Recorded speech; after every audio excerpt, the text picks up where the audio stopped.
Welcome to Living Local with Lori.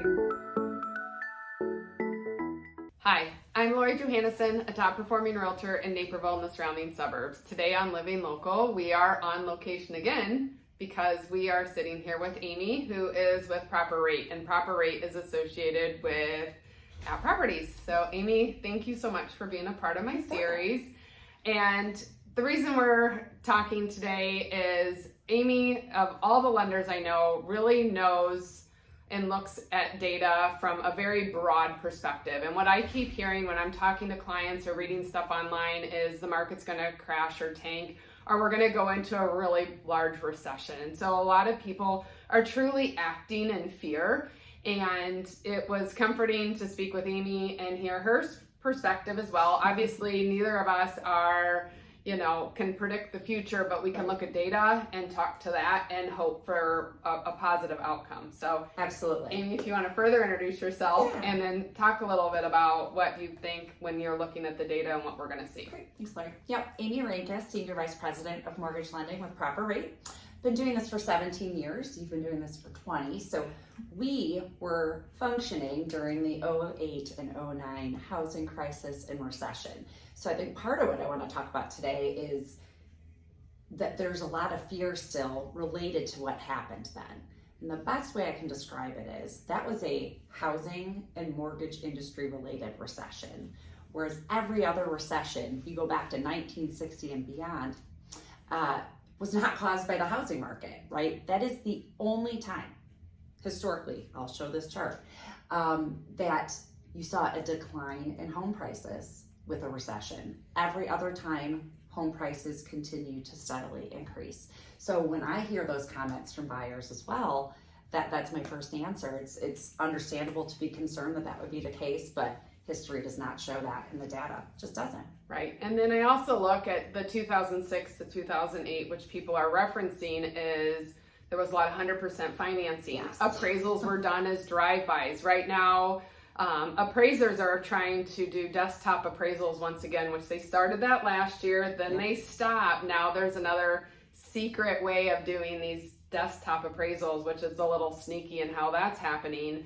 But regardless, is this year appraisers are being a lot more strict. So they're really making sure that if there is a flattening where values don't go up and people do need to sell, that the values will be protected by appraisal gaps or, the value in which the home came in at the appraisal for. So that wasn't part of what we see now. Yeah. And now inventory's low. Yes. And there's not a plethora of houses for people to choose from. So so in 2006, well, even before that, there was an abundance of building nationwide, and so inventory was at a very different level. Right now we're in scarcity mode. There's almost no inventory, no homes for sale.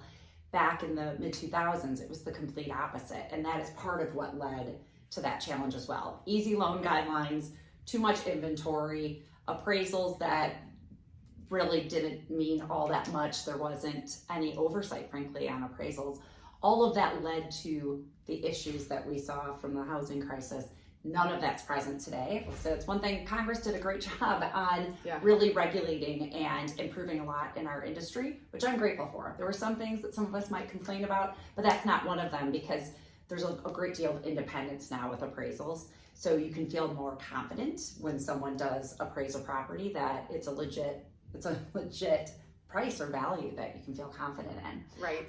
So if you're talking and meeting with a realtor who understands the local market, understands even though you have to come in most instances and just throw out the highest and best offer you can, you should be looking at the data of the neighborhood and where the value sits and what future investments you're going to need to make into the home and understanding where interest rates are today aren't terrible. They're not terrible.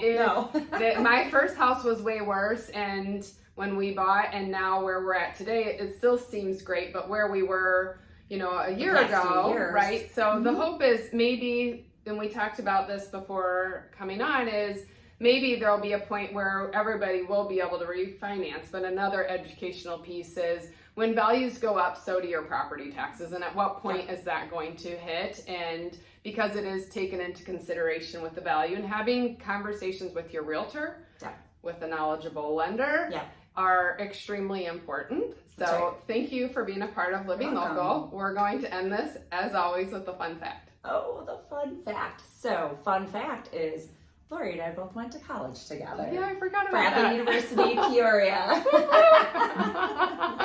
Well, I forgot about that. Also, I wanted to let you know, Aimee runs a mortgage mom, or flip it around. Update, Mortgage mom market update. So find on our social links on how to learn more and be extremely educated about what's going on. Thank you again. Please remember to follow us on our social media channels, as well as livinglocalwithlori.com.